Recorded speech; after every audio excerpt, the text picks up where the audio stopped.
Good morning friends, क्या हाल चाल है आपके? बढ़िया। तो फ्रेंड्स, बजट गुरुकुल का एक महत्वपूर्ण पड़ाव, महत्वपूर्ण स्टेशन, महत्वपूर्ण class rail budget. Rail budget यूं तो अब इतिहास का हिस्सा है। अब रेल बजट पेश नहीं किया जाता, लेकिन हमें इतिहास पता होना चाहिए। आप सब तो बहुत नए ज़माने के बच्चे हैं और रेल का वो क्रेज़ आपके लिए नहीं है जो मेरे जैसे भूतपूर्व बच्चे के लिए हुआ करता था।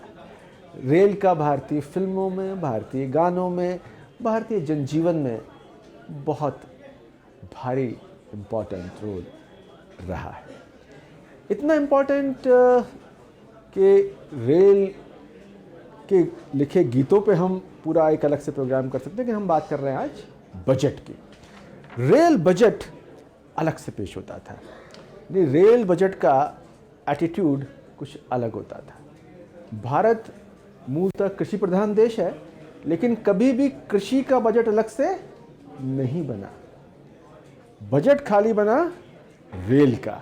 तो रेल बजट का एटीट्यूड, जलवा, असर, शाइनिंग अलग होती थी और रेल मंत्रियों की भी जलवा, असर और शाइनिंग अलग होती थी। आपको अगर रेल म्यूज़ियम में जाने का मौका मिले तो आपको पता लगेगा कि कितने तरह के इम्पोर्टेंट नेताओं ने रेल के बारे में पढ़ा लिखा है। वो पुराने ज़माने की बात है, इतिहास की बात है। लेकिन अब तो मुझे ऐसा लगता है कि जो रेल का हाल है उसमें आप में से किसी बच्चे को शायद रेल मंत्री का नाम भी पता ना हो।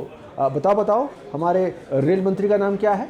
सर नहीं पता। तुम्हें रेल मंत्री का नाम नहीं पता, इसमें तुम्हारी गलती नहीं है, रेल मंत्री की गलती है। क्योंकि एक जमाने में रेल मंत्री वो होते थे जिनका नाम पूरे देश और दुनिया में सब जानते थे, ममता बनर्जी। अब तो प्रधानमंत्री होने के उम्मीदवार हैं, नीतीश कुमार, लालू यादव। ये सब वो नेता थे जो बतौर रेल मंत्री काम कर चुके हैं और आज ये सब बहुत बड़े नेता हैं। तो कुल मिलाकर रेल मंत्रालय बहुत ही महत्वपूर्ण व्यक्ति को दिया जाता था। आज तो रेल मंत्रालय है मगर रेल बजट नहीं है, वो मेन बजट में जा चुका है। इसके बारे में हम आगे बात करेंगे, लेकिन इतिहास की बात समझने की ये है कि 2016 में आखिरी बार रेल बजट पेश किया गया था। 1924 में अलग से रेल बजट पेश करने की शुरुआत हुई थी। अंग्रेज़ों का रेल पर और टेलीग्राफ पर बहुत ज़्यादा जोर होता था। हमने क्या बात करने की कोशिश की कि रेल को वो इतना महत्वपूर्ण हिस्सा मानते थे कि उसको पूरा अलग से डिपार्टमेंट, अलग से बजट, अलग से स्ट्रक्चर।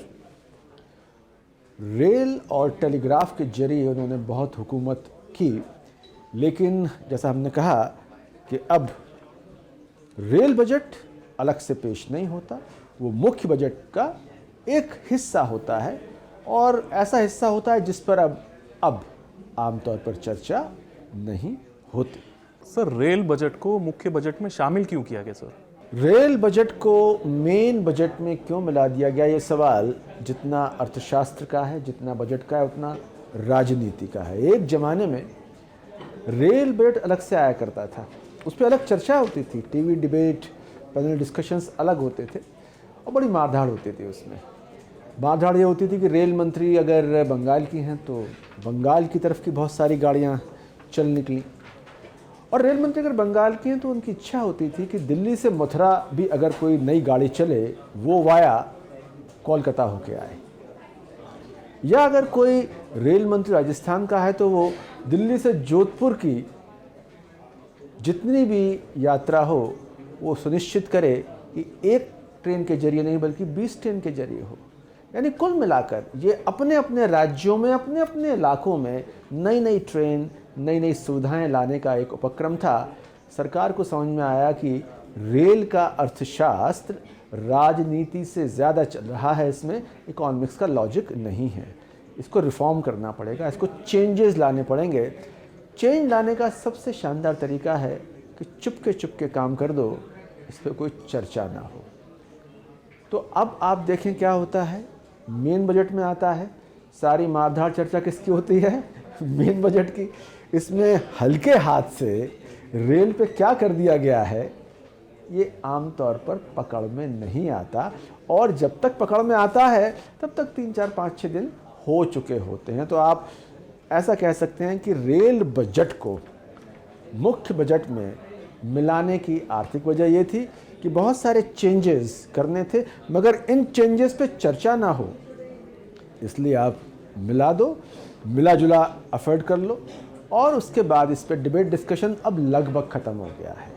एक ज़माने में आप पुराने अखबार देखेंगे तो रेल बजट पे 5-5, 6-6 पेजेस के डिस्कशन होते थे, बल्कि इसमें वो रेलवे बोर्ड के पुराने मेंबर्स बेरोजगार हो गए, उस ज़माने में उन्हें बहुत इज्जत से बुलाया जाता था, बताया करते थे कि इसमें ये होना चाहिए, इसमें ये होना चाहिए। वो सारी बातें बताया करते थे, ये होना चाहिए, जो वो खुद 40 साल की सर्विस में कभी नहीं कर पाए। गवर्नमेंट ऑफिसर्स में सारी विद्वत्ता, सारा ज्ञान रिटायरमेंट के बाद बहुत तेज़ी से आता है। लेकिन अब चूँकि हम सारी बात करते हैं मेन बजट की, तो रेल बजट का जिक्र, उसकी फ़िक्र, उसकी चर्चा हम नहीं करते। उसका सारा खर्चा चुपके से सरकार मेन बजट में शामिल करके निकाल लेती। तो सर यानी रेल बजट तो अब इतिहास की बात हो गई। हाँ ठीक है, ये रेल बजट इतिहास की बात हो गई, लेकिन अपने इतिहास को हमें सहेज के रखना चाहिए। हमें याद रखना चाहिए कि एक होता था रेल बजट।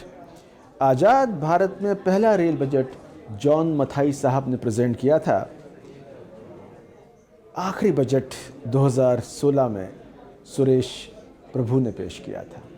2016 के बाद दोनों बजट एक साथ मिक्स हो गए थे, लेकिन आप अर्थशास्त्र के बजट के विद्यार्थी हैं तो मैं आपसे रिक्वेस्ट करूंगा कि आप वेबसाइट पे जाके देखें पुराना रेल बजट किस तरह का होता था। वक्त के हिसाब से बदल जाता है। दिल्ली में स्टेशन है एक पुरानी दिल्ली, वो हेरिटेज स्टेशन है, ऐतिहासिक इमारत है। महात्मा गांधी का आना जाना वहाँ कई बार रहा है। एक फ़िल्म आई थी कुली, अमिताभ बच्चन साहब की फ़िल्म थी, उसमें वो गाना गाते हैं स्टेशन पे। उसकी शूटिंग का बड़ा हिस्सा स्टेशन पे बीता था। वो गाना गाते हैं कि सारी दुनिया का बोझ हम उठाते हैं, मगर बच्चन साहब भी अब बोझ कहाँ उठा पाते हैं। वक्त बीत गया है, अब तो च्यवनप्राश खा के और वो भुजिया खा के अपनी सेहत बचाने या बनाने में लगे हुए हैं। लेकिन एक होता था रेल बजट, ये हमें इतिहास का विद्यार्थी होने के नाते हमेशा याद रखना चाहिए।